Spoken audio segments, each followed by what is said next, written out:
You guys seem to like it when I talk about SpongeBob and more adult-oriented shows. And after my first review of Futurama, I got back into the series, so I thought I'd return to it. Now, Futurama is one of the best adult comedy series I've ever seen. I would place it in my personal top 3 adult comedy series, though I don't know where I would place it. However, despite finding the show incredibly funny, my favorite episodes break away from the humor just a little bit. Episodes like Jurassic Bark, Game of Thrones, and today's episode, Luck of the Fryrish, are my favorite type of episodes from the show.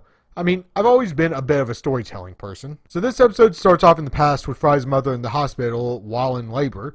We get to see his parents named Fry before cutting to Fry's older brother Yancey meeting him for the first time.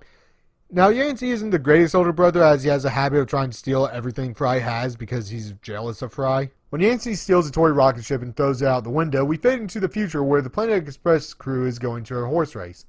Fry keeps losing on every race, and he starts complaining about his luck. And the winner is number 4, Steven.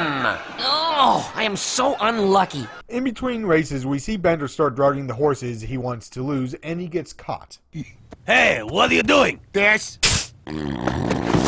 All this accomplishes is ensuring that Fry will lose his next bets. Also, I just find the scene funny. Hey, what are you doing? This. After losing the bet, Fry is left with $1, which ends up stuck on an electrical wire, so he climbs up after it and gets electrocuted. Phew.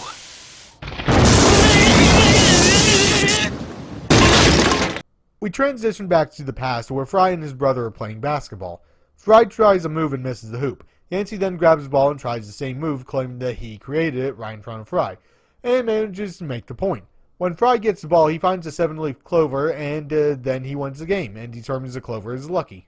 Back in the future, Fry tells his friends that he would be lucky if he still has his clover. Amy asks where it is, and Fry says he hid it without ever telling anyone where it was. Not even Scruffy. Zoidberg states that the clover might still be in his hiding spot, so Fry decides to go find it. Lila and Bender also go with him into the sewers of old New York. We get to see them in Manhattan again, and Fry starts doing all the things he always wanted to do, including jaywalking. Like this action. Oh! After getting run over by a giant lizard, we transition back to the past to see Fry and Yancey trying to join a breakdancing group.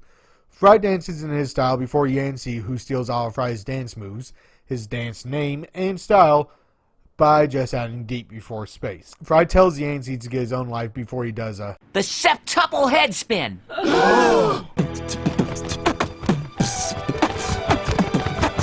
Crazy sucker. Fry gets accepted and Yancey tries to steal Fry's clover. We then go back to the future where our 3 protagonists jump on a train track and make their way to Fry's old neighborhood.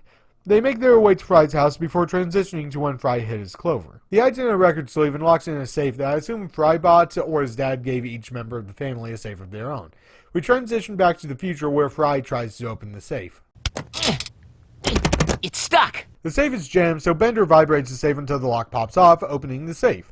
Fry states that Yancey stole his clover, and then the 3 leave. Leela tries to console Fry before they come across a statue of Yancey with Fry's 7-leaf clover. And there, in his lapel, my 7-leaf clover.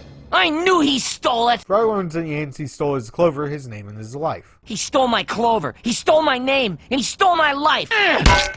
And now he broke my hand. I want to say that even though this episode has a lot of story, most of the jokes they tell are really funny. When a show can make you sympathize with the character and then immediately laugh without dropping a beat, it is something really special. So we get to see a documentary about Fry's older brother where we learn that he struck oil, was a rock star, and was buried at Orbiting Meadows National Cemetery with Fry's clover. Good.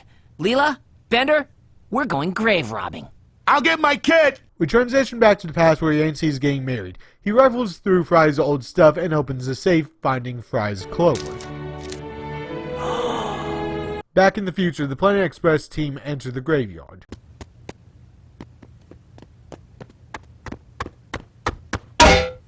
They find Yancey's grave and start digging. Fry ends up hitting the moss on the grave, and we flash back to the past one last time.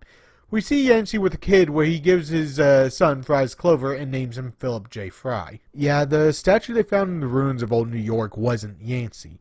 This entire episode tells a story about Fry and his brother. The two never got along despite having the same interests, and Yancey was always jealous of Fry.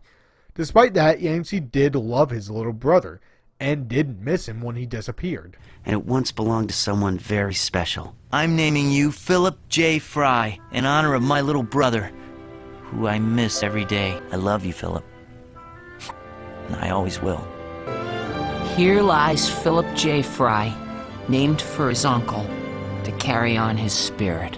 Back in the future, Bender gets the clover and gives it to Fry. Bender and Leela then give him some time alone, and realizing how much his brother loved him, Fry returns the clover to the grave. This is a very sad episode when you get to the end for a myriad of reasons. The fact that Fry never really had any form of affection from his family is sad.